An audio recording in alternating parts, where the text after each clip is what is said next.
गौसुल आज़म रज़ियल्लाहु अन्हु ने उसकी तरफ देखा, मुस्कुराए, आंख बंद की, सर झुकाया, थोड़ी चंद लम्हों के बाद सर उठाया, आंख खोली, फरमाया जा मैंने तुझे विलायत अता फरमाई। सुभान अल्लाह। जब ये कहा मैंने तुझे विलायत अता की, उसने कहा सरकार मैं खुश नहीं।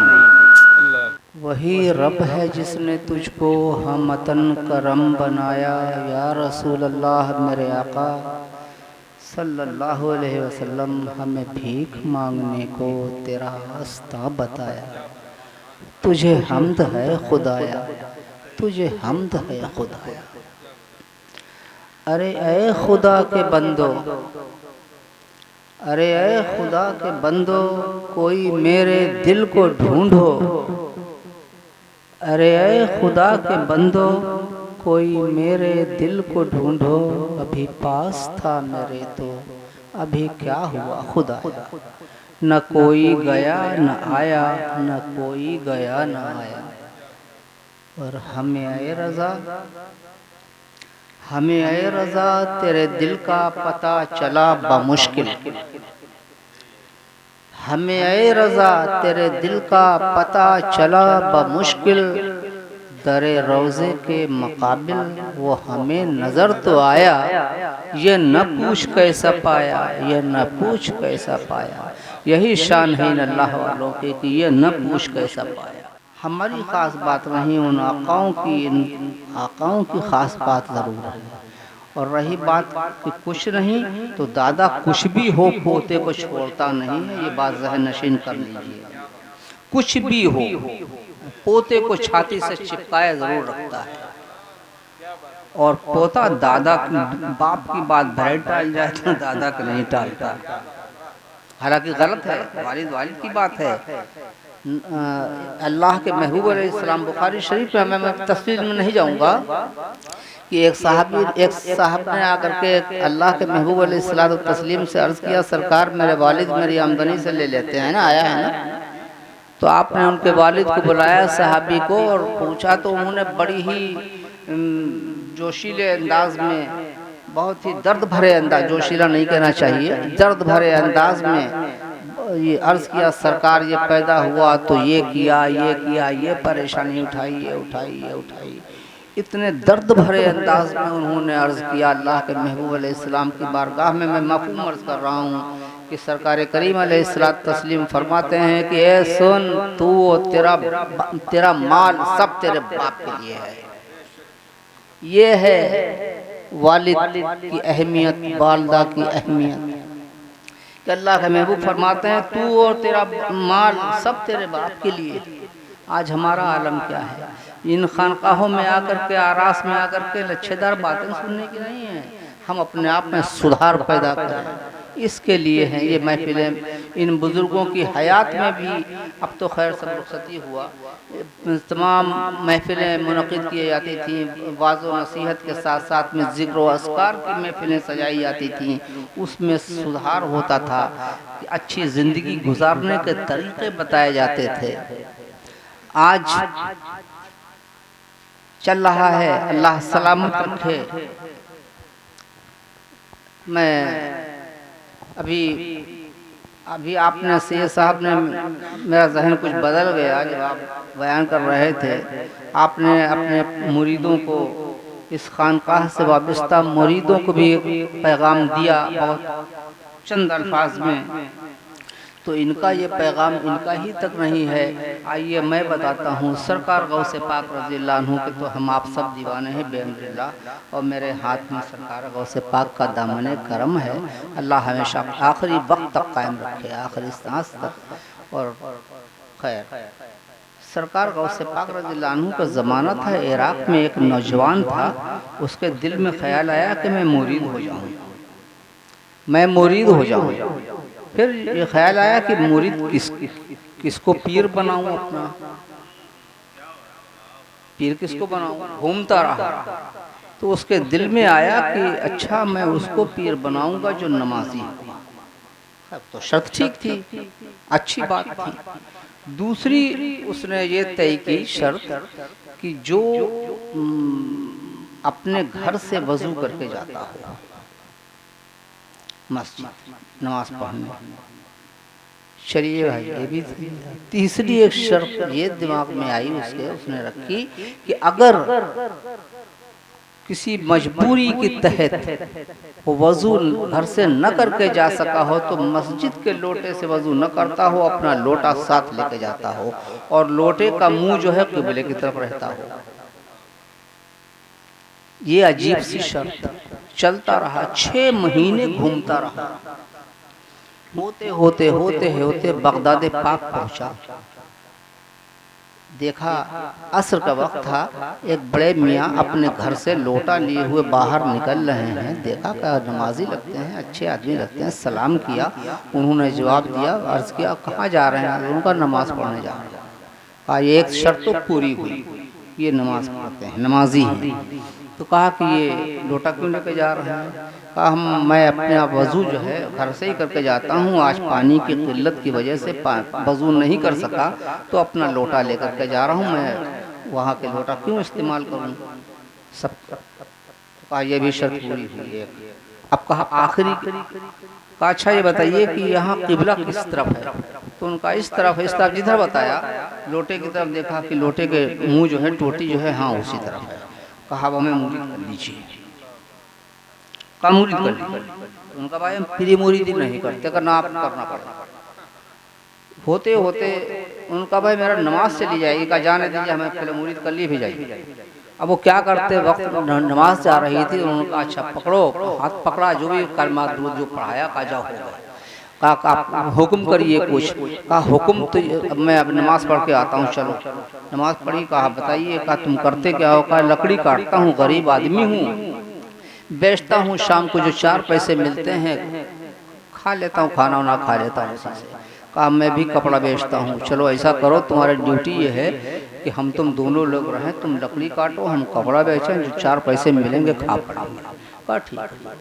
3 महीने गुजर गए। उसके दिल में ख्याल आया कि जिस महल्ले में मैं हूँ, अब आता हूँ मैं असल बात, जिस महल्ले में मैं हूँ ये तो सरकार गौसे पाक का महल्ला है। मैं अभी तक उनसे मिलने नहीं गया, नादिम हुआ। अल्लाह सरकार गौसे पाक की बारगाह में हाजिर हुआ। सरकार गौसे पाक किसी से अपनी खानकाह में बात फरमा रहे थे, जब गया खामोश बैठ गया। जब बात कर चुके बुलाया, और बुला करके गौसुल आज़म रज़ियल्लाहु अन्हु ने बात करना शुरू की। बात करते करते फरमाया कि तुम मुरीद हो जाओ। उसने कहा हुजूर मुरीद तो हो चुके।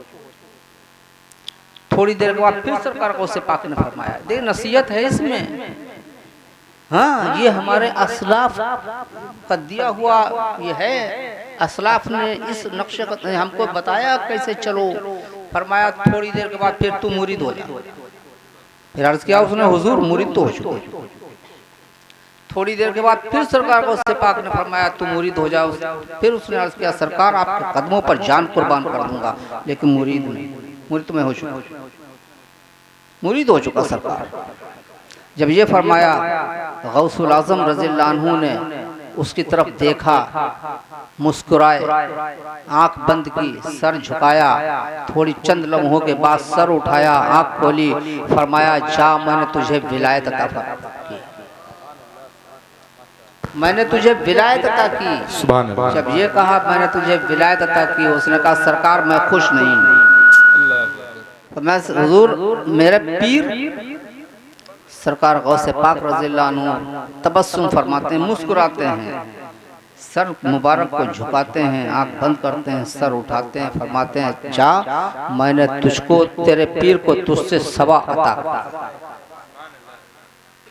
ये है, ये खेल तमाशा नहीं है, खेल तमाशा नहीं है। इन बुजुर्गों ने जो हमको अता किया, आप गौर तो कभी बारीकी से गौर तो कीजिए, देखिए तो इनके नक्श कदम इन्होंने किया क्या था। इन्होंने तो अपने आप को मिटा दिया था,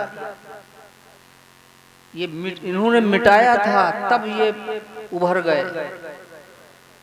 किसी ने कहा था कि मुझे कब्र में लिटाकर मेरी कब्र को मिटा दो, मुझे कब्र में लिटाकर मेरी कब्र को मिटा दो, मैं मिटा हूँ, मैं तेरी राह में मिटा हूँ, मुझे क्या गरज निशान से। और जब इनको गरज नहीं था निशान से तो इनके निशान ऊपर हैं। आज हमको जरूरत है निशान की, हम निशान के परेशान रहते हैं, तो हम कहाँ हैं आपके? तरीक़त है क्या? मैं इन उलमाए कराम की जूतियाँ सीधी की हैं, कुछ अली बेमालूम हो गया, मैं तुझे कुछ जानता नहीं गा रहा। तरीक़त है क्या? बहुत आसान लफ्जों में समझ लीजिए, ये दो जुमलों में। तरीक़त शरीयत में तबीयत का दाखिल न करना तरीक़त है। शरीयत में तबीयत का दाखिल न करना, तबीयत को दखल न देना, और शरीयत में शिद्दत का अख्तियार कर लेना, ये तरीक़त है। इसके अलावा कुछ नहीं। अगर कोई कहता है, अब वो मंजिलों की बात नहीं कर रहा, फिर तो बात बहुत आगे चली। असल में तरीक़त यही है कि जब बात शरीयत में अपनी तबीयत को दखल न देना और शरीयत में शिद्दत का अख्तियार कर लेना, ये कन्वर्ट हो जाता है तरीक़त में। पहले आप शरीयत के पाबंद बनिए। शरीयत ने 5 बार कहा है, तरीक़त ने कहा है पूरी रात। या और आसान उसको अपने लफ्ज़ों में समझ लीजिए कि अल्लाह के महबूब दानाए ग़ुयूब सल्लल्लाहु अलैहि वसल्लम ने जो फरमा दिया वो शरीयत, जो किया वो तरीक़त। फरमाया 5 वक्त की नमाज शरीयत, खुद पढ़ी पूरी रात, पैर मुबारक में भरम आ जाता था, ये थी तरीक़त। पहले 5 वक्त पढ़ लीजिए, तब तो पूरी रात पढ़ पाएंगे। आदी बन जाइए 5 वक्त के, तब पूरी रात पढ़ पाएंगे। सरकार करीम अलैहिस्सलातु तस्लीम ने फरमाया 30 दिन के रोज़े खुद रखे, 6-6 महीने 10-10 महीने रोज़े, वो तरीक़त थी, ये शरीयत है। पहले 30 दिन के आदि तो बन जाइए, तब भी तो रखेंगे आगे, वरना कहाँ से रख पाएंगे। आइए इस महफिल में, इस उर्स पाक की महफिल में, इन बुजुर्गों के, अल्लाह वालों, बस करिए भैया, इन अल्लाह वालों के दरमियान हम लोग मौजूद हैं। जो लोग जुमे पढ़ते हैं, उनसे कितने लोग हैं जुमे पढ़ते हैं? जो लोग बहरहाल जुमा पढ़ते हैं, उनसे मेरी गुजारिश है 2 वक्त रोज चले जाइएगा ना भाई। 5 वक्त है फर्ज, लेकिन 2 वक्त जाइए। 2 वक्त हमारे कहने से ले जाइए, 3 वक्त वो रब्बे कदीर पर खुद बुला लेगा इंशाअल्लाह। जाइएगा ना। एक बात आइए, एक बात से मुझे, मैंने शायद पहले भी कहा था, आज फिर दोहरा रहा हूँ, अगर नहीं कहा था तो बहरहाल, एक बात से मुझे बड़ी माशरे में हमारे कमी आ गई है, हमें बड़ी तकलीफ़ होती है। देखता हूँ हमारी माँ, हमारे वालिद ने मुझसे सवाल किया कि बेटा मुझे ज़रा 50 रुपये दो। मैंने 50 रुपये निकाले और यूँ बढ़ा दिए, मेरी माँ का हाथ यूँ मेरा हाथ। कितने अफसोस और शर्म की बात है कि आपकी माँ का, आपके वालिद का हाथ आपके आगे फैला हुआ है, यूँ बढ़ा हुआ है, और आप यूँ किए हुए हैं। नौजवानों, आज के बाद से ये तहिया करके जाइए सूरत पाक में कि अपने वालिदैन का एहतराम करते हुए, मेरी माँ मुझसे या मेरा वालिद मुझसे कुछ तलब करेगा, मैं यूं हाथ पर रख करके यूं बढ़ाऊंगा, उनका हाथ ऊपर हो, मेरा हाथ नीचे हो, इस तरीके से बोलिए, करिएगा। अगर आपने अपने माँ बाप की इस नज़रिए से कि कुरान करीम में भी रब्बे कदीर फरमाता है व बिल वालिदैन एहसाना, यानी अपने मकसद ये कि अपने माँ बाप के साथ अच्छा सलूक करो, उनका एहतराम अदब हम सब पर वाजिब है। जैसा कि बताया, पहले भी बताया था कि सरकार करीम अलैहिस्सलाम ने फरमाया अपने माँ बाप को, अपने माँ बाप के साथ अच्छा सलूक करो। माँ बाप ने बड़ी दिक्कतों से आपको पाला है। आज ये है कि हम अपनी माँ को ऐसे करके भीख ऐसी दे रहे हैं, नहीं, अच्छे बनिए। गरीबों की, कोई गरीब हो, कोई परेशान हाल हो, आप परेशान, ये उसमें छोटा बड़ा ये वो कुछ नहीं देखा जाएगा। अगर कोई भूखा है, आपसे सवाल कर दिया, आप आँख बंद करके उसको खाना खिला दीजिए, उसका पेट भर दीजिए।